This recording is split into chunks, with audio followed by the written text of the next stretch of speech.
Imagine making a horror period drama for just $25,000. Well, one YouTuber did just that.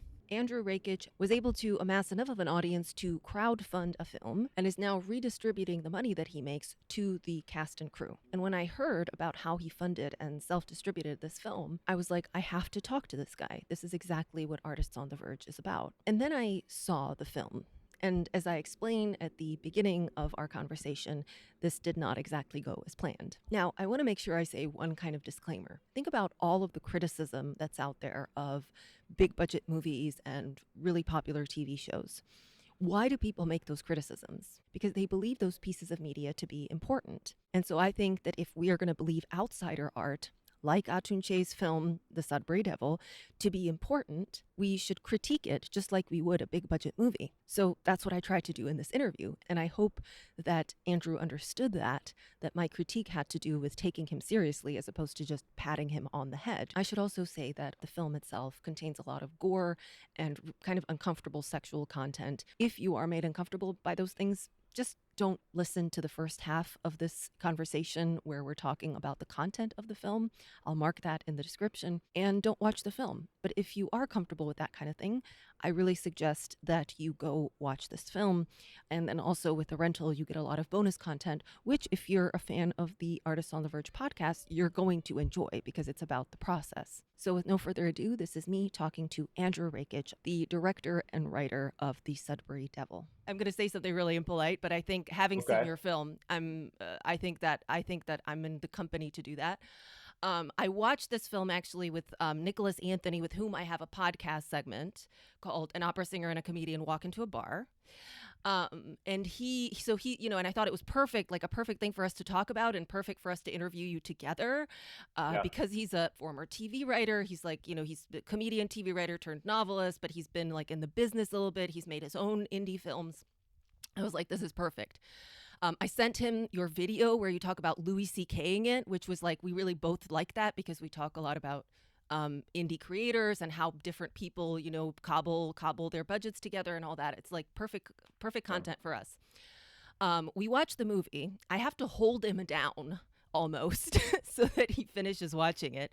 Then we argue until 3 a.m. about whether we should like talk about this movie. And finally, we decide, I'm like, you know what? I'm just going to interview Adrew alone because like this doesn't make any sense. And he's like, fine. But at some point I might burst in masturbating so that he knows what it's like to be accosted with that on screen. So that's like that. Sounds like your friend is a fucking prude. Not gonna lie. Has he gotten? Has he gotten tested for COVID recently? Because he clearly has no taste.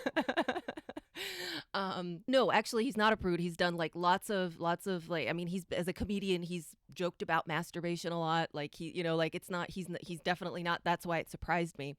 But I think it's an interesting anecdote with which to introduce your film because I don't know.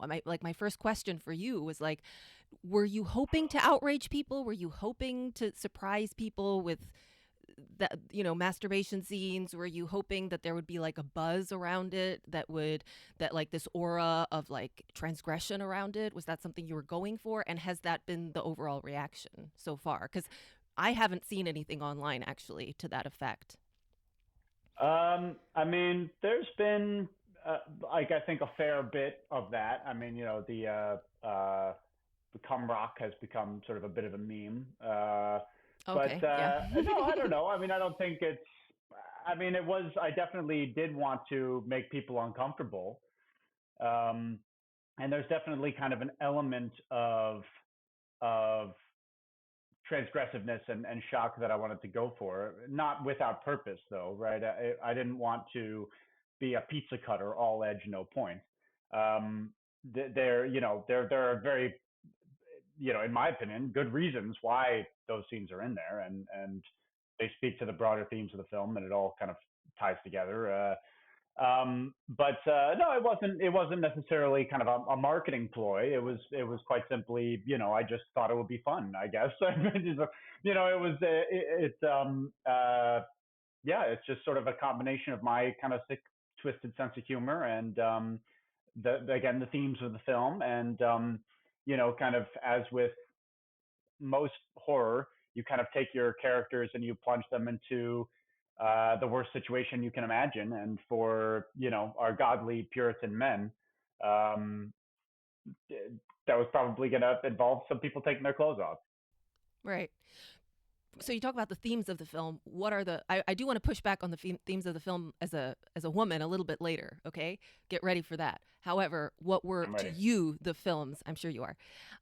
What were the to you the themes of the film, and how were they served by the and what does it mean to make someone uncomfortable to you? Why would that serve the themes? Oh, because it is, a horror film, right? I mean, there it is a. I think that art should bring an emotional reaction out of people. Um, that doesn't have to be a positive emotional reaction. In fact, that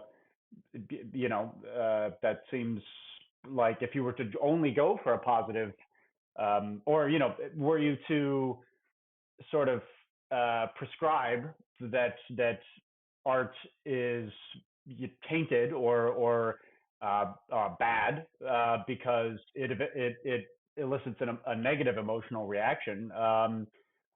I would find that kind of baffling, to be honest. And so, yeah, so we wanted to, as far as the themes of the film, uh, horror films should, to some extent, horrify and should challenge um, people's sort of comfort levels, I suppose, should and should scare them, right? And should sort of say the unspoken thing um, and do the sort of forbidden thing. Obviously, there's a difference between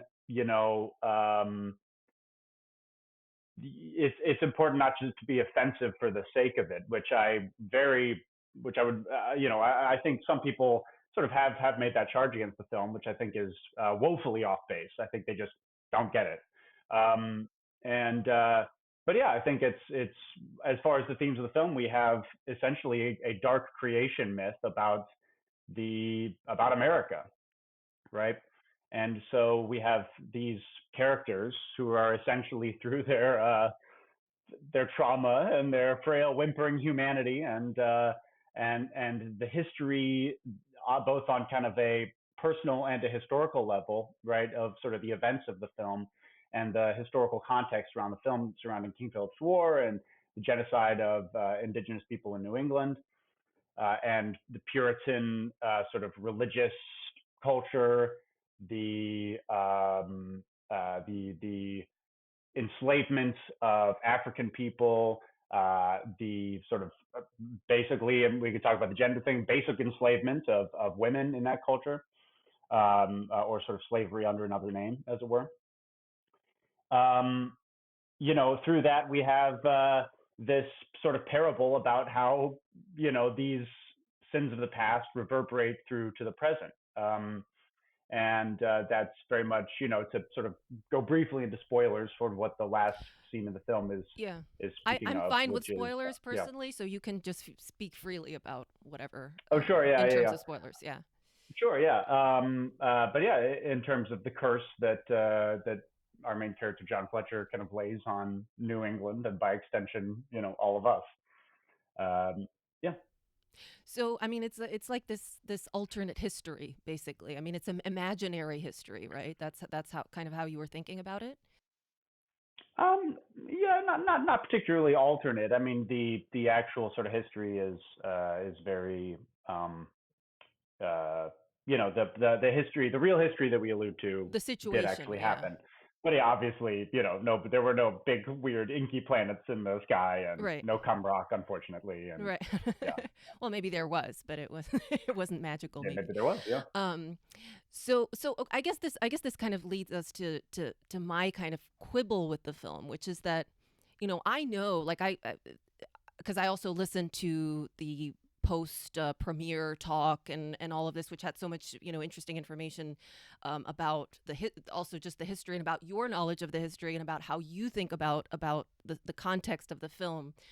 But if I were to just watch the film without knowing you and about your channel also and seeing your other content on the channel, I would be very puzzled as to what I'm supposed to think about the morality of the film, because it could be read very easily as an anti-feminist film, for example.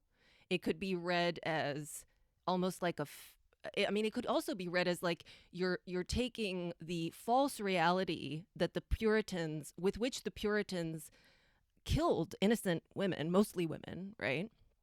You're taking these false, like, kind of sick, twisted fantasies that they had about what the women were doing in the woods, and you're actually making them be real in this world. So it's like the whole, like, psychological drama of these false accusations, which is really actually more psychologically interesting. This idea that these Puritans had this, like, invented these stories and then actually accused real people of them. Like, that is a Yeah. like, really psychologically interesting situation. A And yet in this conspiracy theory, film, right? Yeah, right, conspiracy right, theory thinking. Yeah, yeah, exactly. And that's really, and it's interesting, like, how do you react when someone falsely accuses you of these outlandish things, and what kind of person are you if you invent these outlandish things, and do yeah, you yeah. actually believe them? And and then do the people who are accused start believing that maybe they actually did these things? Like, there's so many interesting things to Mm, think about there. And I mean, The Crucible is a famous play for a reason, I think, because it kind of explores yeah, those themes. Now, yeah. in your version, everything is real. It's everything that they were doing in the woods, all this, like, devil worship, and literally like two different attempts at giving birth to the devil, the second of which is Yeah, successful. Like, yeah. all of that is real. So then it's Hmm. like, I'm like sitting there, I'm like, what? So what? Like, what? Why? So it's all real in this world. What am I supposed to take away from that? But then I heard some of, I think you and maybe some other people in the cast saying, well, actually, there's feminist undertones. Can you explain these feminist undertones to me? Because I just don't see it. Like, I certainly wouldn't see it Yeah. if I didn't know kind of you and what you say otherwise, outside of the context of this film.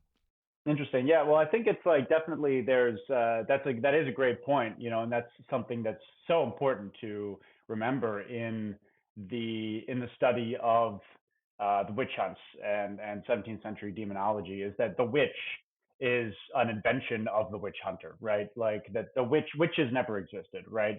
These were innocent women. These were Christian women, very sincere in their belief, who were all of a sudden sort of accused of being the thing that to them, was sort of the worst thing you could possibly be. Um, and yeah, so I think, and I think oftentimes this is like there's an element of kind of the of some kind of stuff you see in the 20th and 21st century with the New Age movement, with sort of fourth wave feminism, with the kind of there's a subreddit called Witches v Patriarchy. You know what I mean? I don't know if you're familiar with it, No. but it's kind of yeah, it's sort of I mean I'm sure we all know women like this who are just like, oh, I'm witchy, Right. and that's kind of a almost a sort of a rebellious sort of statement, right? And very much kind of holds to those connotations, and sort of Harry Potter plays with that too, of just like, oh, but they came after us, like witches are sort of an oppressed minority, but of course historically, and like you said, the sort of the uglier truth, is that no, it was conspiratorial thinking, right? It was a conspiracy theory and hysteria, and people at the time knew it, right? Like Hmm. less than 10 years after Yep. the Salem witch trials, many of the jurists offered a public apology, so yeah, that is a great point. Obviously I think that I mean I vehemently disagree with your take. Like viciously disagree. Um, I think you're completely wrong. It's And not a take. It's actually not my take. It's more like, I just wasn't sure what I was supposed to think. Like, that No, was just sure, one sure. one reading that I could Yeah. see people No, making. no, sure. Yeah, yeah, yeah. Yeah, I do viciously disagree. That obviously is not what I intended at all. And I think that I don't think that the Puritans in the film are ever, I think they're sympathetic as individuals, but I don't think their ideology is ever for a moment presented uncritically. Hmm. I could see, I think that that the witches to a modern audience, I think are the much more sympathetic characters. Um, I find I think that's pretty, explicit. But of course, I, made the thing, so I Yeah. might be so completely, enmeshed in it that I'm missing something. Well, I mean, I can just tell you, I as a viewer didn't really. I mean, I didn't see anyone as sympathetic in this film, which is fine. I mean, everyone was flawed in some ways. Um, I mean, I would argue, for example, that there were sex scenes, but there weren't any erotic scenes. None of the sex was erotic. And I would argue that all of the sex was rape, and I would argue that every time there was rape there I was a disagree man being raped. I No, no, no. disagree very strongly. No, Yeah, no, but I I'm completely not making no, no, no. I'm not saying of women. I'm saying of men. I would say that No, every I know what rape you're saying, scene but I is a completely, man I being raped. disagree very strongly. I disagree very Okay, strongly. okay, Yeah. but some of them, or did they No, like it? I disagree very strongly. I think Okay, there is but even if it there is no was, there sexual wouldn't be assault anything in the wrong with Sudbury that. Devil. There wouldn't be No, anything no, I wrong mean, with that. There wouldn't be yeah, anything wrong with that yeah, principle because you are showing a devil ritual. So, and then she does say, in the end that actually, in order to truly call forth the devil, there must be hatred and not there yeah, must, the violence. And then strangely, violence kind of like mixes with the sexual act. Um, yeah. I mean, why do you, I mean, I Could could I see why interrupt you would just real disagree. quick? Yeah, Could for I, sure, for because sure. I very, very strongly disagree. Okay. So I think, and I've seen this take a couple of times. I think that well, first, as far as like the rape of the men, I think like I totally see what you mean about this sex scene between Fletcher and Flora, toward the beginning of the film, because there is sort of an implication of just like, is she using magic? Is there some sort of like, Well, you that know, one was the least. That one was the least, I would say, actually, okay, because well, there he went to her, but yeah. I think that personal and look, like I think that if somebody wanted to have that interpretation, then that's great. That's great, right? Like art is open it's to not an interpretation. indictment at all. I mean, I'm not using it No, as an sure, indictment. Yeah, but I just disagree. I have strong yeah. opinions on this. I'm not, Okay. I'm not. I don't Tell want you me, to, tell me. Yeah. Um, so yeah, so I think that like I think with the character of Fletcher, I think there's an element to him where he's like almost kind of just looking for an excuse to sort of break the Puritan conditioning. You know what I mean? He's Interesting. just Okay. so broken. He's so fucked up. He's such a shell of a man. And he's playing this character, right? He's just going through like he's playing this character of John Fletcher, the war hero, this sort of paragon of martial masculinity. And kind of going in with the feminist theme as well. I think this is he's a great example of like of male gender roles hurting men, right? Like he has just his soul is a husk because he's like playing this character of Ford F-150 King Ranch Super Duty, U.S. Marines on my bumper sticker on the back. He's like playing this character. Right. Um, and I think that that's sort of in that scene with Laura, and kind of when he joins sort of the witches and becomes kind of their thrall. I think he's been looking for a way out, subconsciously. I think with the knife fight, I think that I don't know if this is necessarily where you're coming from, but I have seen that described as sexual assault in no uncertain terms. Uh, Vehemently disagree. I think people are getting. I think when I've seen people making that charge, I think they're getting sexual violence confused with sex and violence, or sex with violence, right? Um, the consent is enthusiastic in the sexual elements in that scene, as is the violence, right? Like both these characters know that they're going to kill each other, right? And they know that it is in order to bring about this demon baby. Like they are willingly doing this. But does Fletcher at this point want to bring forth a demon baby? Yeah, I think so. Oh, okay. See, I think that's so. something I didn't Yeah. understand from the Sure. from And the story. and maybe that's but in any case, yeah. Again, that's my interpretation. Who's to say there can be multiple? But I did make the thing, so I do have a strong opinion about it. Right. I mean, Yeah. look, I don't. In some ways, I don't have. That is not one of my strong opinions. I think that you can argue both ways in this. It's just interesting because we live in a time that is so sensitive about that subject. Sure. And I think about, Rightfully so. yeah, exactly. And so I think about like, in my head, I think like, well, if the gender roles were reversed here, that would definitely not be okay, right? Like no one would be okay with. There would be much more probably vitriol. I don't know if you've experienced very much vitriol about it or something like that. It doesn't seem, when I look online, it doesn't seem like there's people who are very, very upset about this movie, right? No, And not really. yeah, and the Mm. people who went to the premieres probably already like your work and already are very sympathetic, to what you do. So, um, where was I I going mean, with that? there I are mean, people who have brought this right. up, though, right? Like, Yeah, I think yeah, people, I think there's, and I do think as far as the sensitivity that you mentioned, I think there's a long line of dudes making movies, especially genre movies, that have just been so totally like at best tone deaf, right? So like, I get the suspicion, right? I do. Um, that said, I think that uh, this criticism has come up. I mean, people, I don't think it's that there's sort of this outrage about this film, but I do think people have hated it for that reason. I just think they're completely off base. I think they're either not getting it, which is fine, and maybe that's just a failure of mine, right? Either they're not getting it, or frankly, they've got a bit of a touch of the puritanical in them.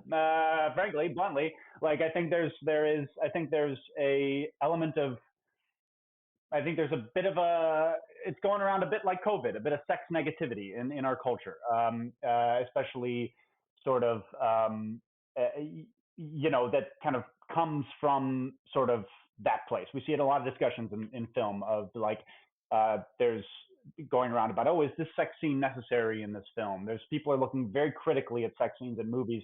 Again, this comes from a legitimately, in my opinion, this is just my opinion, right? This comes from decades of male directors uh, abusing their power, and creating these exploitative films and scenes.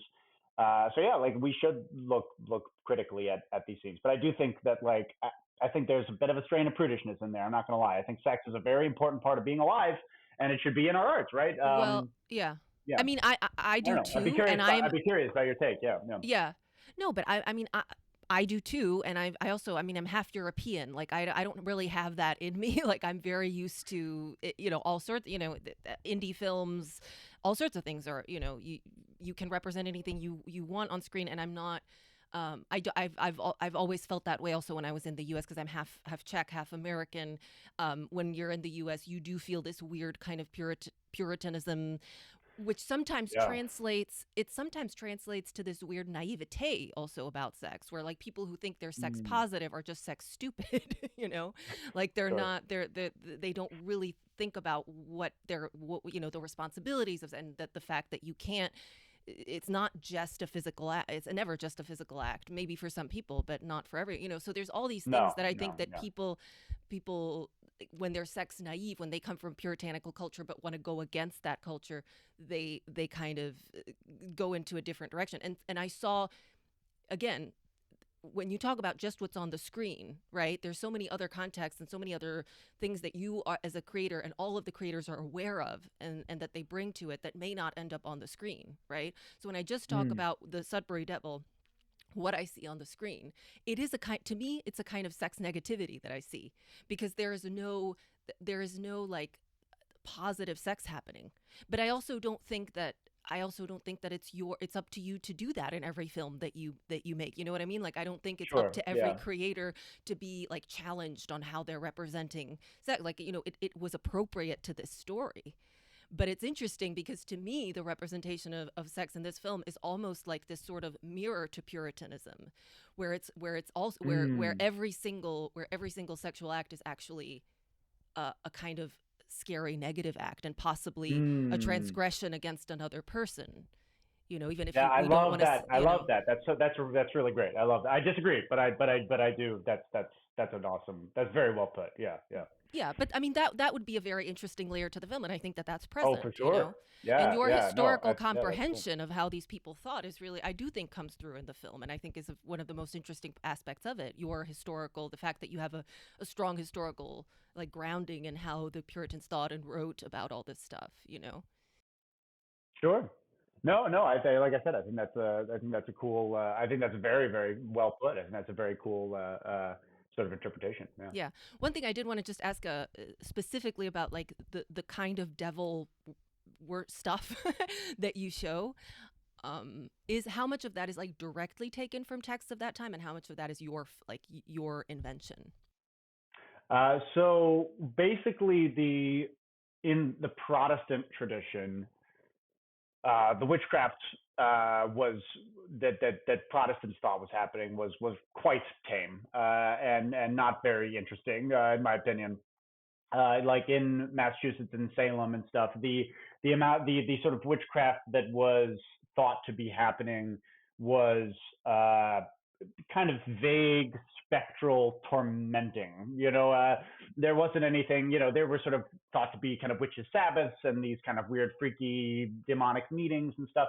But it was never.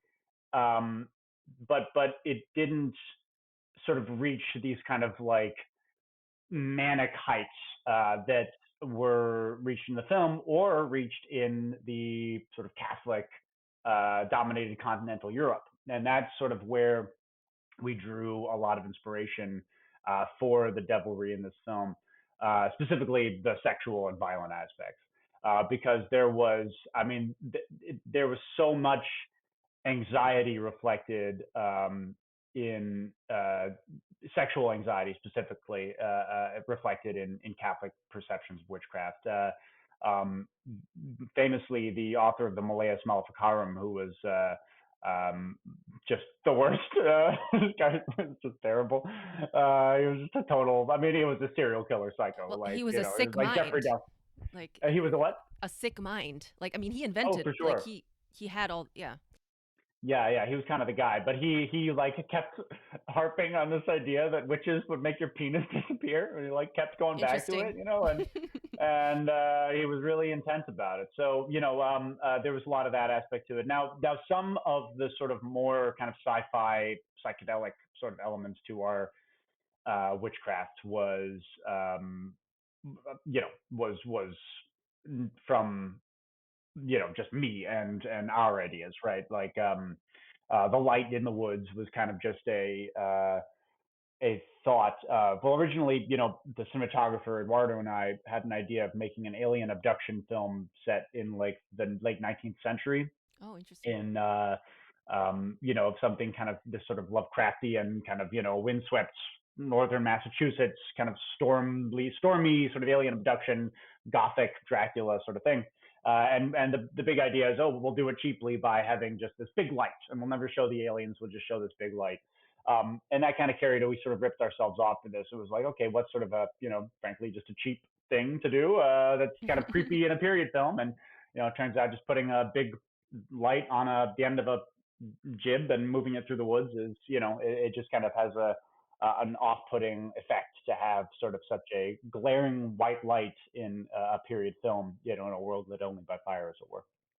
Uh, and then actually also Eduardo, some of the swirly kind of planets in the sky and stuff in college, he used to make these experimental shorts where he would just kind of experiment with ink and various liquids floating in tanks and film it and stuff. So yeah, we kind of ripped him off with that as well. But yeah, So that's not from the lore, this idea that you'll see planets in the sky? no, no, no, Okay, no, I would no. have believed it. Okay. And what about The Rock? Well, the rock. So there's the rock. I kind of took some inspiration from kind of Celtic Okay. mythology, and sort of these big, um, these megalithic stones that you'll find across the British Isles and stuff. And there's this TV show, this kids show from the 70s that I really like called Children of the Stones. Mm-hmm. And it's a shot in Aylesbury, I think, in Wiltshire, which is this English village that's surrounded by this Mm-hmm. huge ring of megalithic stones from the Bronze Age, I Mm-hmm. think it is. Um, and it's got this wonderfully creepy kind of energy to it that I was very inspired by, Mm-hmm. and yeah, and I think it has great kind of a lot of that kind of Celtic spirituality has kind of wonderfully sort of it has it's kind of historically kind of repulsive to Christianity, right? You have like Uh-huh. a lot of these old folk beliefs of like in Ireland with belief in like fairies and stuff, and various sort of monsters and sprites and stuff that hail from kind of pre-Christian times, Mm-hmm. and it's interesting. I think in a lot of like horror fiction, you see how including our film, you see a lot of those old sort of fairy and folk beliefs Right. conflict with like reformist Christianity, and that becomes the basis of a lot of kind of folk horror scenarios. Mm-hmm. But it's also interesting how kind of historically Christianity kind of incorporated some of those folk beliefs Mm-hmm. into kind of local dogma. But yeah, that Yeah. that's got a very sort of wonderfully British kind of Mm-hmm. feel to it of kind Mm-hmm. of this ancient old spirituality that sort of was here before the churches went up, and that's another thing we want to kind of call to mind Right, with right. Rock. Well, as an allegory, because you use this word allegory, as an allegory, it really is about this rising up of all the pre Christian forces and then this punishment against the Christians who have taken that land, correct? Like, there's almost Yeah, a way, sure. and that seems to be the allegory if you to boil it down. So, it- I think we should get back to the themes of my podcast when it comes to like just the economics of this and kind of how you pulled this off. What I think is so interesting is that like a YouTuber making their own movie is kind of lies somewhere between like avant-garde and pop culture in a weird way because you have to attract viewers and you have to entertain, right? That's like that is the goal of a YouTuber, and it probably was one of the goals of this movie as well. I mean, Yeah. you want to entertain, right? But I say Yeah. that because like I currently, I'm based in France right now. I'm doing like an avant-garde like residency kind of program. And so Oh, cool. I'm surrounded by these avant-garde artists who just don't at all think about audiences. I mean, Sure. literally, just don't think in those terms at all. So I have become a little bit allergic to that, even though it's kind of elevated to be that's how what high art is. Sure. So Yeah. I'm Yeah. fascinated. I'm fascinated by the fact that you make a low budget movie, and I'm not sure that you ever gave a number for actually what the budget was. I'm not sure if that's something you want to disclose, but it would be very interesting to me for how much overall you actually made this movie. Yeah. No, it's no secret. It's about Yeah. $25,000. 25,000. I mean, it's Yeah. nothing for a budget. Like I mean for a movie budget. Yeah. Like that's Yeah. it's amazing what you've done with that kind of budget actually. Um but you also had to think in terms of okay, well, I'm not just making an art film that's going to be, in these festivals where it's just going to be elevated as an avant-garde piece of art because it's an avant-garde piece of art. Like I need to Sure. actually entertain people. I mean, how do you think of yourself in those terms? Like in terms of like indie versus I guess popular pop entertainment, Yeah. experimental versus pop entertainment. How Yeah. do you think of yourself? Yeah, I kind of don't. I don't know. I mean, I'm definitely a huge snob. That's for sure. Although I suspect that sort of compared to your colleagues at the avant-garde, I think so. yeah, compared to the people in your program, I'm sure I'm just as Hollywood as it comes, right? Like, might as well be making Avatar movies. Right. But yeah, no, I think obviously it's a huge spectrum. I'm definitely very artsy and weird for the space that I'm in, because professionally, kind of my colleagues are sort of usually um, educators who are sort of if not experts in their field, then they're sort of trained educators, right? Or they're teachers, professors. Some of them are Sorry, just to be clear, you're talking about YouTubers who do history channels. yeah, That's yeah, who you're yeah, yeah. I'm talking. talking That those about are your my colleagues. Okay. my kind of collegiate Your people niche. that I've kind of fallen in with on YouTube are either historians or teachers or communicators of some stripe, right? Like some of them are sort of have skills in public speaking or film editing or something like that. But that's very few of them. That's kind of that's like their thing.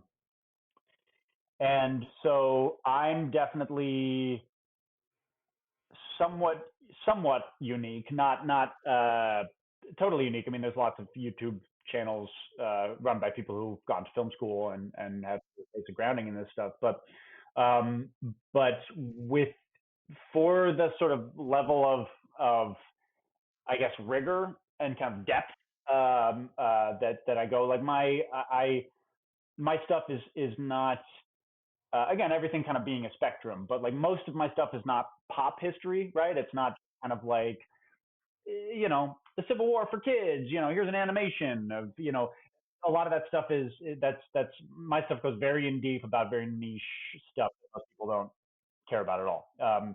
Uh, but that said, yeah, I mean, so for one of those people, I'm definitely the most kind of theatrical that I'm aware of, and the most sort of cinematic, I guess.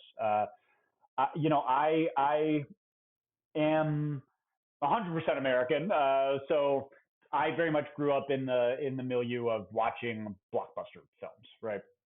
And um, and even though my parents had an enormous DVD collection and we're movie people and we're very much we weren't just kind of watching. Um, we did kind of dive deep, right? We were watching. Um, sort of the classics, right? And watching older films and uh, and my parents they wanted me to watch films that a lot of they wanted me to watch kind of the it's like, oh, this one's a masterpiece. You got to watch Casablanca. You know what I mean? Like that. You got to watch Andrei Rublev or whatever. You know what I mean? It was like it was a fairly cinephilic, I guess, household that we had. So, but at the same time, right, like the just being an American kid in the late '90s, early 2000s, it was a lot of Star Wars, a lot of Indiana Jones, a lot of Jaws, a lot of Mummy and stuff like that. So I think there's definitely sort of an element uh, to my stuff that is not not commercial, unfortunately, Or but fortunately. yeah, but not commercial, but quite um, I guess maybe even mainstream is the wrong word, but yeah, that is focused on entertainment. I guess I'm Yeah. probably not being entirely clear here, Emma. So I'm sorry, No, that's fine. um, but so but that said, I mean, I've definitely, I mean, I got to film school and I kind of saw the kind of film school to Hollywood pipeline, and I saw the long hours and the backbreaking labor, and and the uh people with 29-year-olds with gray hair and early alcoholics and stuff. I was like, that's really, I'm not sure I want to do that. This isn't kind of what I thought it was. So I decided to become an alcoholic in the French Quarter in Florence. No, but yeah, no, but so I definitely kind of, because I didn't necessarily fit in with that culture and it wasn't for me, I sort of gravitated toward more experimental work, and that definitely also made an impact on me. So I think, like, I think, very long story short, it's a I kind of ride the line. Right. I'm sort of too artsy for the mainstream filmmakers, but I'm too mainstream for the French avant-garde, Right, right. absent sippers, So, but yeah, I mean, I for the most part, I don't really think of myself as any one thing as a filmmaker. I just sort of make stuff that interests me, I guess. Right, right, right. Well, I mean, because I think of, pop versus avant-garde versus high art.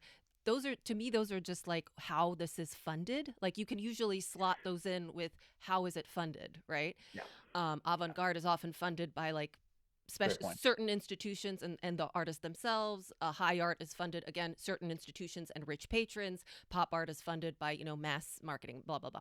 So Mm-hmm. but what you're doing and is kind of like a new offshoot, it seems to me. I mean, you talk about Louis CKing the fact, that it's that all the money is really going now directly to you. Um, and this is like, so that almost, it's like it creates like some fourth branch of, where it's somewhere between, Yeah. it's like the YouTuber branch. I don't know, like, do you have a name? Like, would you name it? Maybe we can name it right now. Sure. YouTuber branch sounds fine. I mean, The YouTuber branch, yeah. yeah, for sure. I definitely think that there's. I mean, I think a lot of people who do what we do have kind of found out the hard way that you kind of can't just, that sort of waiting around to get discovered is a losing strategy, and that and it ultimately it's kind of just about who you know, right? Like, I mean, all the opportunities that I've ever had have been from just, oh, my friend is just like, hey, want to do this with me, and that, of course, I think people kind of find that out and then they start networking, but this artifice of networking kind of is self-defeating, right? Like, I don't know if this has been your experience, but in my experience, it's like networking is just so sort of selfish and grabby and fake, and like nobody's actually being genuine because they're all thinking kind of what can we get out of each other here, and whereas the actual opportunities come from just, oh, I've got, a friend who, or just an ex who has a friend, or a person I used to smoke weed with in college, or somebody who worked with me on that one thing, and we found we both really liked, uh, you know, we both really liked whales, and we were talking about that, and we kind of made a connection. You know what I mean? It's like, Mhm. has that kind of your Yeah. experience too?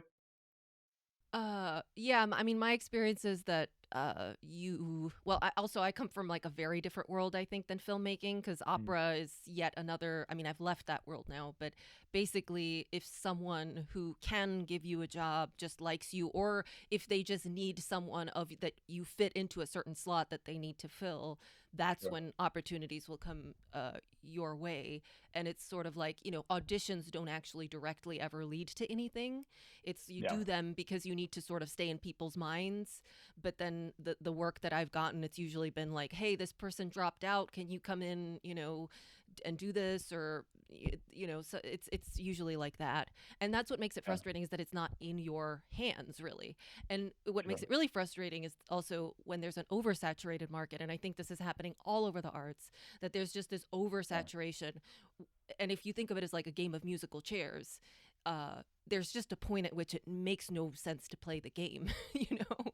And so Yeah. and I think that's what you've done. I'm trying to do it in other ways, is just try to create your own space where you actually have the power to make the content. What I like about having a podcast is that no matter what happens in my professional life, I can always make my podcast, and it's up to me that I make it and upload it, and I am in control of it. Yeah, for sure. Yeah, So and I know it, that was, I mean, yeah, that's for sure a, yeah, I'm sorry. I cut you off. What were we going to say?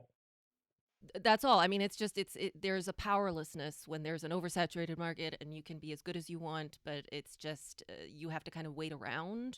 Like you said, you don't like waiting around for someone to give you that opportunity, which may or may not come.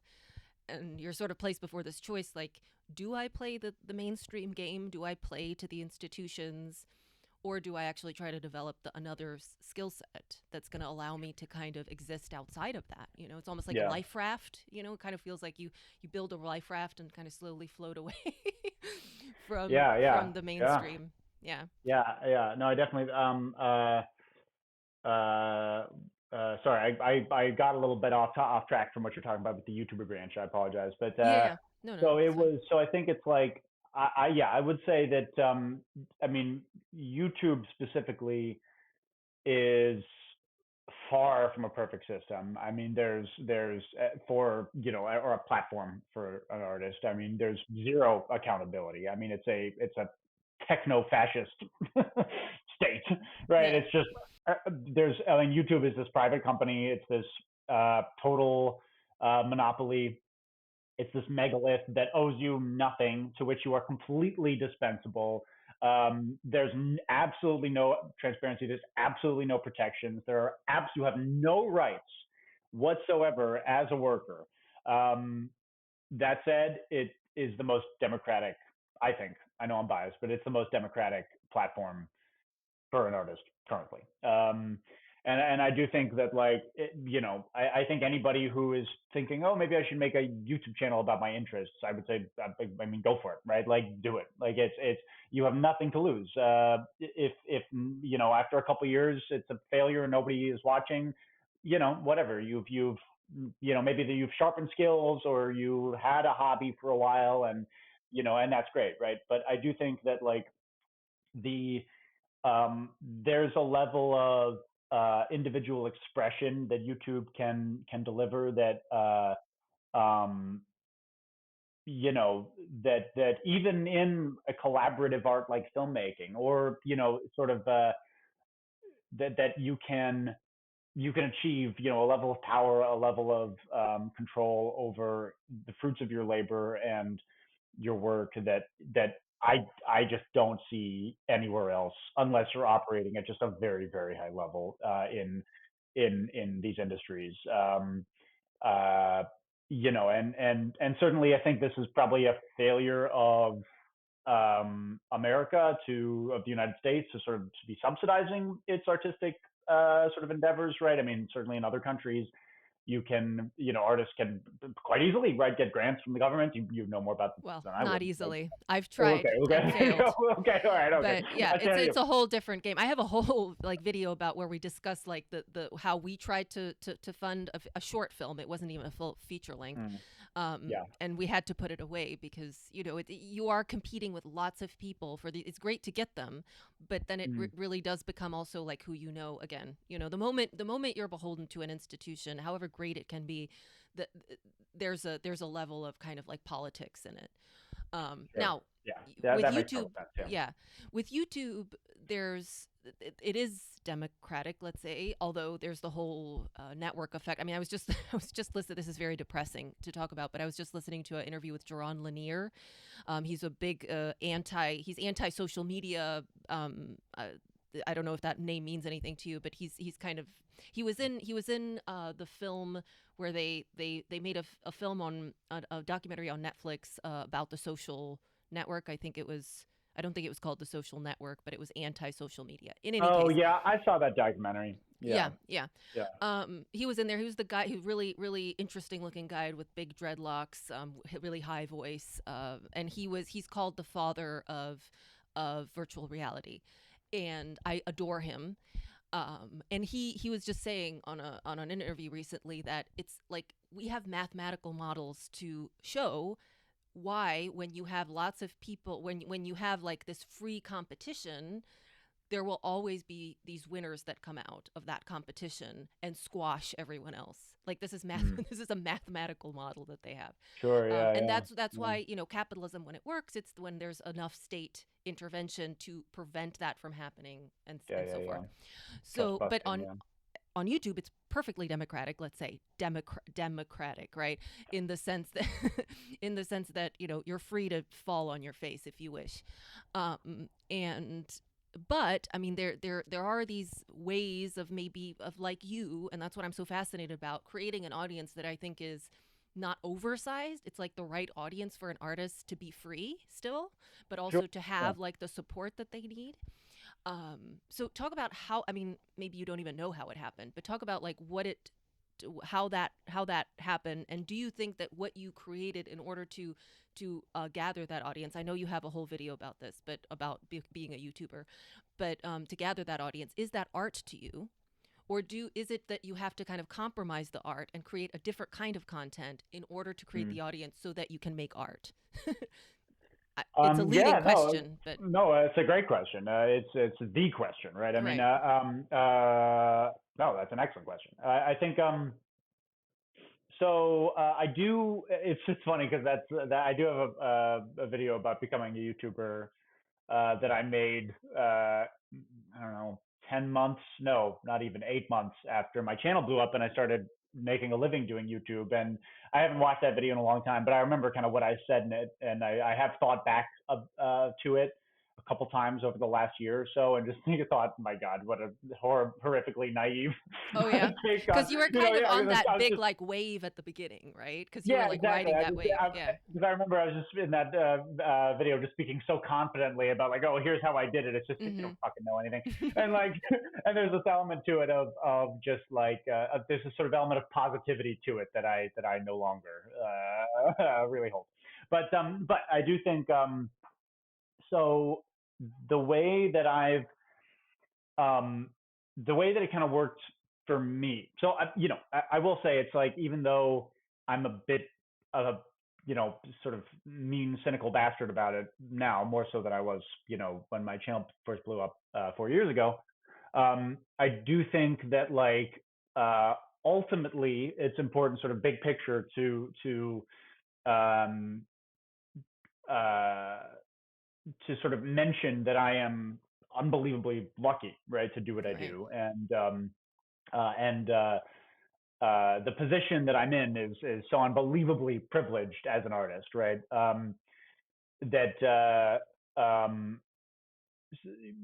that sort of just being able to um, make a living, a dignified middle class living, essentially being my own boss and making my own art is mind blowing, right? Like that's a level of success that certainly I had given up on having after I graduated middle school, right, or middle school, film school. By the time I got my diploma, I was just like, that's maybe I'll be a weirdo with a studio to make things, in his spare time, but I'm not making a living. I'm gonna have a day job, set decorating or something, or as an editor or something like that, right? So like and I don't think that there is a so yeah, I'm very lucky. I don't think there's a way to sort of that toward that luck, because it really just is that it is luck. In my own experience, I think that what I did was I basically just started just making stuff that I wanted to make without compromising really at all about in terms of like audience appeal or marketability. There was nothing strategic about me starting my YouTube channel, other than this will give me some filmmaking experience, which at the time I was not getting much of.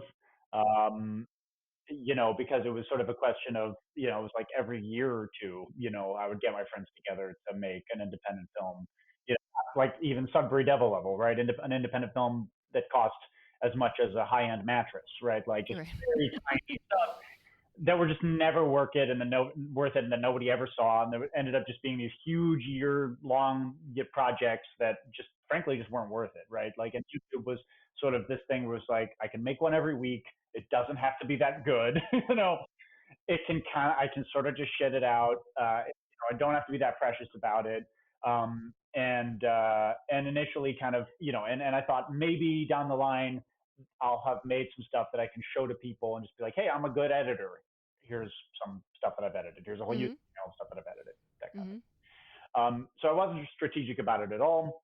Um, and I just made stuff that I felt like making. And sort of after a while, kind of what I realized was that, the style that I was working in shifted, as I think, any of us as artists can sort of relate to, is that your interests shift, your style shifts, your perspective on the world shifts as you get more life experience. And eventually, kind of what I sort of landed on was this idea, because a lot of my early stuff was like either very simple, it was literally just me standing on the street talking into the camera, or it was like pretty derivative, right? Like I used to do these movie reviews that were basically uh, in the style of film reviewers that I really loved, right?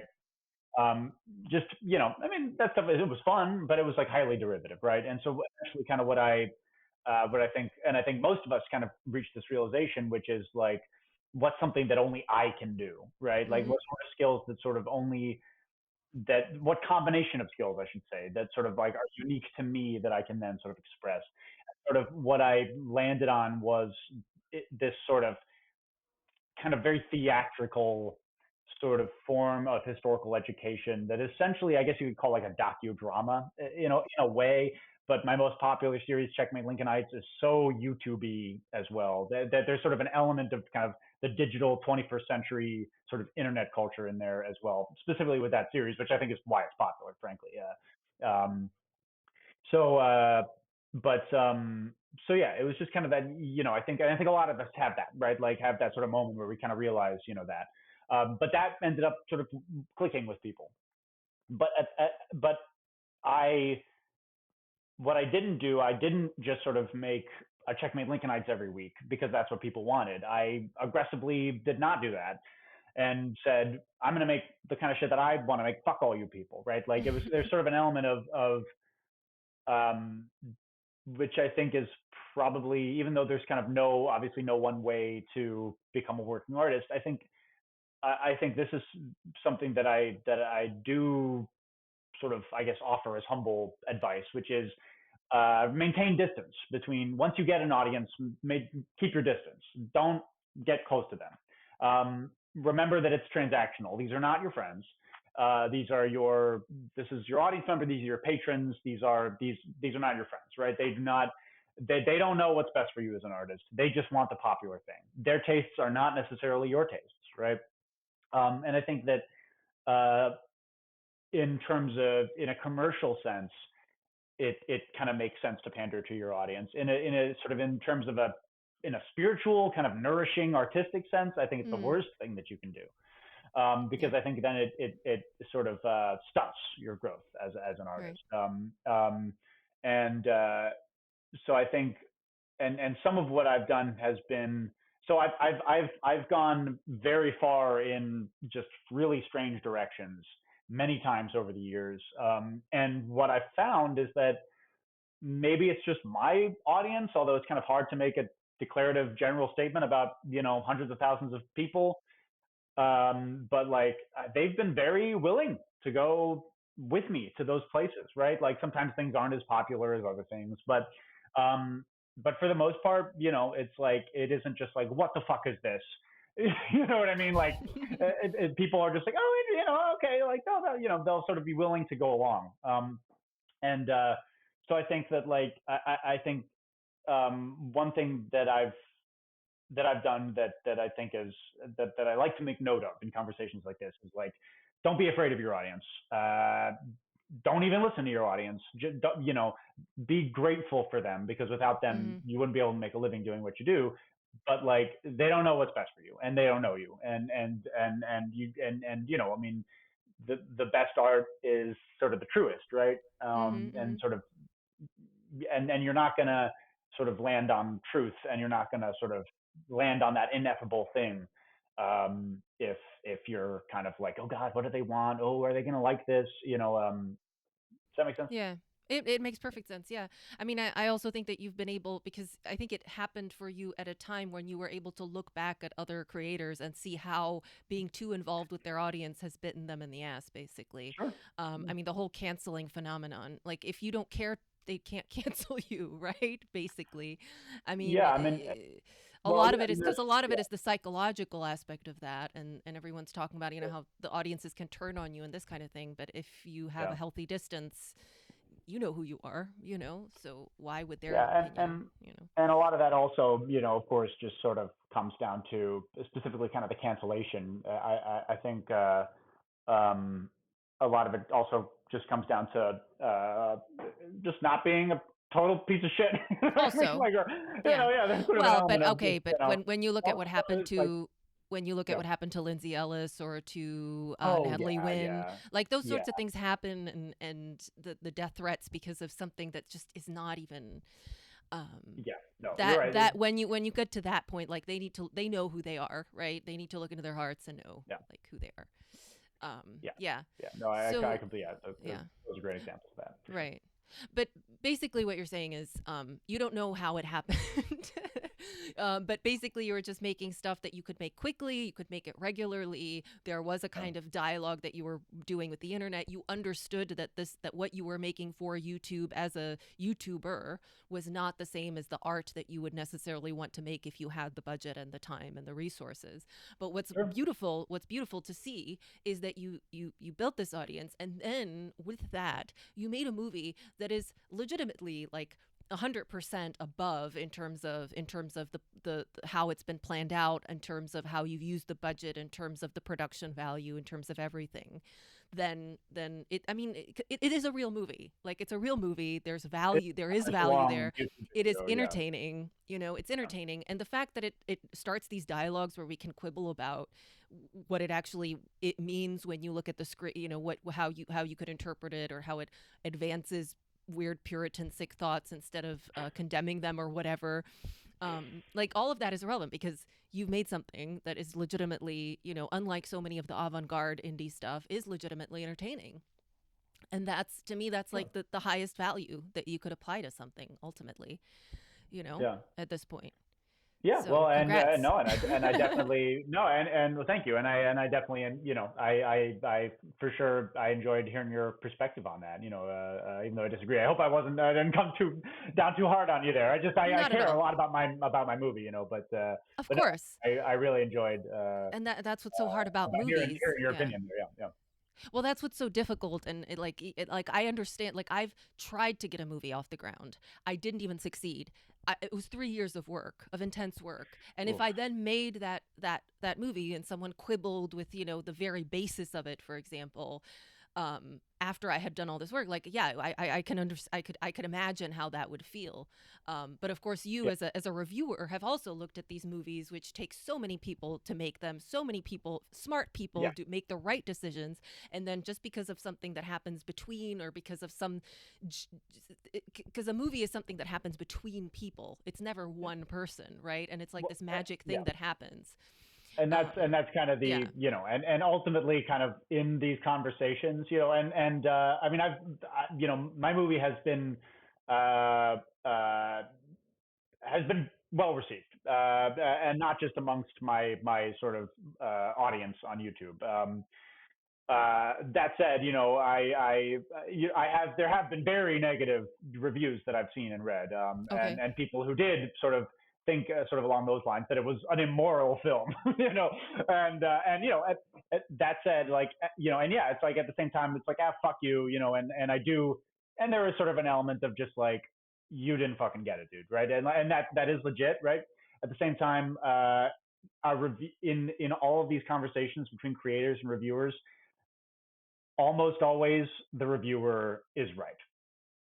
Or they're like, they're right to their opinion, like, Hmm. and that sort of thing of like, oh, but I spent years on it, like, it doesn't fucking It matter, doesn't who matter. fucking Yeah. cares, shut the fuck up, like, who gives a fuck, like, that's, yeah, so that's yeah, I do think that, like, it's important to acknowledge that too, which is that, like, when creators get butthurt, it's like, I put so much effort. It's just like, shut the fuck up. None of that matters at all. Hmm. Stop being a little bitch.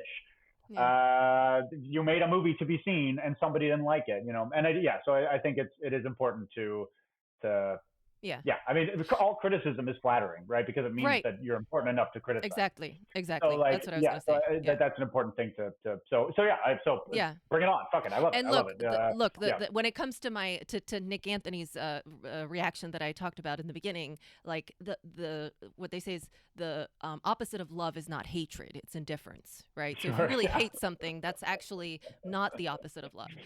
Oh yeah, for Um, sure. Yeah, without yeah. a doubt. So that's But why I felt comfortable sharing it with you, because I think that's the truth, and I think oh you no, understand that. no, I don't give a shit. I mean, yeah, yeah. And fuck you, Nick. Thank you for watching my movie.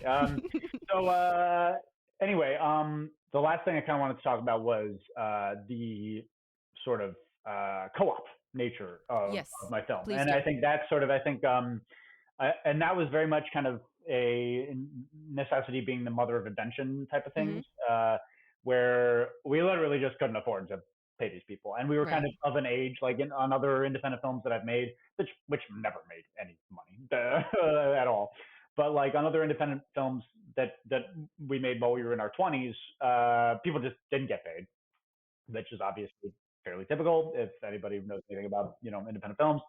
Um, uh, but kind of especially after sort of the YouTube channel blew up, and I started especially making a web series called Frozen 50s Man, um, that I made up specific points, and those we're speaking of the sort of art commercial thing. Frozen 50s Man is this web series that makes these 30-minute episodes, usually every year, and they always lose eye-watering amounts of money. Oh Like, no. so let me just say this right off the bat that But people those really they like always, it. yeah, people it's niche. It's like the people Yeah. who watch it love it, but most people don't watch it. But it's uh, they lose eye-watering amounts of money. So let me just preface all this by saying that. But I made a point to basically pay people, not SAG rates, but like really generous rates for the work that they Mhm. were doing. Right. And so everybody who worked on a Frozen 50s Man episode uh, walked up, drove home with money in their pockets, like good money, right? Um, and and when it came to uh, sort of shooting Sudbury Devil, um, and kind of we were sort of finalizing our contracts and all of our legal stuff. It became just abundantly clear. It was just like there's just no way. Like I'd be flying people up to Massachusetts for 2 weeks for this like long shoot. That would just be ruinous, right? Like it would just be, that money does not exist, right? Let alone in the budget. I don't even have that money in my savings account, right? Like, uh, maybe we could max out a credit card, but that's a dark road, kind of one of those things. Um, so basically, what we decided to do was just like, all right, we're just gonna make this co-op, right? We're gonna split profits. Um, and at the time, with just knowing sort of how indie distribution works and not knowing at the time that we were going to self-distribute it, we still didn't think that we kind of figured, and I was upfront with the actors of the crew. I was just like, look, like this percentage in this contract is a big number, but like realistically, we're talking like beer money, right? Like Right. it isn't, this is not going to make millions upon millions of dollars after all of the fees from distributors, and we might have an agent, or you know what I mean, like all of these. It's going to take a huge bite out of all of this money, and when it comes down to it, 7, 8, 9, 10% is like not going to be that much in the grand scheme of things. With self distribution, that's very different. But let that go for a second. But yeah, so it was by kind of the necessity of this kind of co-op model, which was like just a sense of fairness, and this also just I had sort of had a way of working for a while with Frozen 50s Man, where it's just like I paid my actors, and I felt strongly about paying actors, and I wanted to continue that. If not up front, then in some fashion. But kind of, I think what we sort of accidentally sort of stumbled upon was a legitimately sort of productive and ethical sort of not new way, but unusual way of making independent films. Like I'm sure I'm not the first person to have thought of this by any means, but I think that like with so many independent films, it's just you go into it just assuming, oh, it's just going to be exposure, just or a favor to a friend. It's just nobody's going to be making any money out of this. But I think that like even if you're not in my particular situation where you have this built-in audience, I think like if even if you're sort of thinking much more commercially, and even if you're sort of making a more mainstream horror film, or you're making something that's like, I know this is going to get seen, right? This is something that you're sort of aiming to sell it, and you're aiming for it to do well, or maybe even there's already a distribution network in place in sort of an indie sense. I think it's like worth considering making a film a co-op. Um, I think it not only is it a a good sort of cost cutting measure in the short term when you don't care about enriching yourself, which nobody working on this film Right. did. Um, but uh, but also I think it sort of a rising tide lifts all boats, and I think that especially when you are in a position that I'm in, and that many of my friends from film school and sort of from my work in the film industry over the years are in, which is you've got this sort of team of people who you've been making stuff with forever, who are your friends and your confederates, and you're all sort of in this together, and you love making stuff together. It's a good way to essentially kind of continue that togetherness, right? And that unity as a true kind of company of players, right? It's like doing street theater in Sudbury Devil times in the 17th century, and all the money gets thrown into a hat, and you all divide the money. It's sort of that same principle. I think there's kind of a again, an ethical sort of element to it that I think indie filmmakers should take seriously. Yeah. The money should go to the artists and the workers. It should not Mm-hmm. go to the suits. Right. And also, I think, again, just a togetherness as a company of players that's honestly micro budget and independent film's greatest strength, right? Yeah. Are just these relationships that people have. And, I mean, Eduardo, my cinematographer, I've been making movies with him for more than a decade. Benson Guinness, who starred as John Fletcher in the film, we went to film school together, and we worked at Gettysburg National Military Park together. We've been wanting to make movies like this for more than 10 years. It's and this movie is the result of years of conversations about just like, what kind of character would you want to play? Oh man, wouldn't it be cool if we did this? Wouldn't it be cool if we did this? And just ideas. And it is, and with any project like this, it isn't just, even though I'm the one who kind of like dragged it out of the mud, obviously it's a collaborative process. It's not just the work of one person. Uh, so yeah, I think it's I would just I hope more people maybe Yeah. do that, because I think it's a source of it's capitalizing on our greatest strength as Right, independent right. filmmakers. I mean, this is a theme talking to artists that keeps coming up, which is this idea. Look, you need to build a team. You need to have people around you that are as enthusiastic as you. Their strength in numbers. It's like the number one thing that seems to come up when I talk to Yeah. independent creators. Am really looking forward to seeing where you go from here, to see how you develop this co-op way of making films. And I know that you've said that you don't want to make a film with this small of a budget ever again.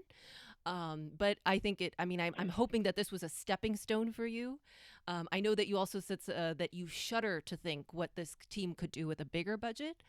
I also do. I would really like.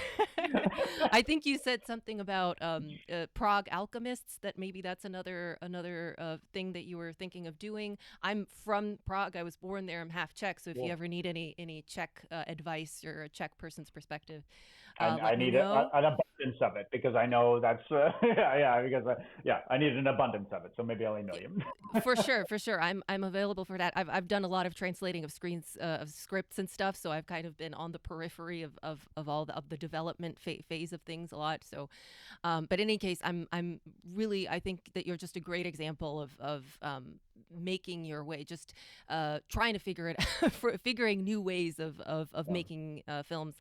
Yes, it takes a lot of luck, but it also takes some invention. So congratulations on that. And I genuinely look forward to what you're going to make next. Thanks. Yeah, no, this has been an amazing conversation, and it's Yeah. been just I really appreciate you having me on, I appreciate and you coming bringing on. such light and such lively topics, Yeah, and so many wonderful insights, not only about the film, but about our sort of yeah, industries in general, and for the arts sure. in general. Yeah. Yeah, for sure. I hope you enjoyed that conversation. Please do watch The Sudbury Devil. I linked it in the description. And for more on the economics, politics, and philosophy of being an artist today, please follow Artists on the Verge.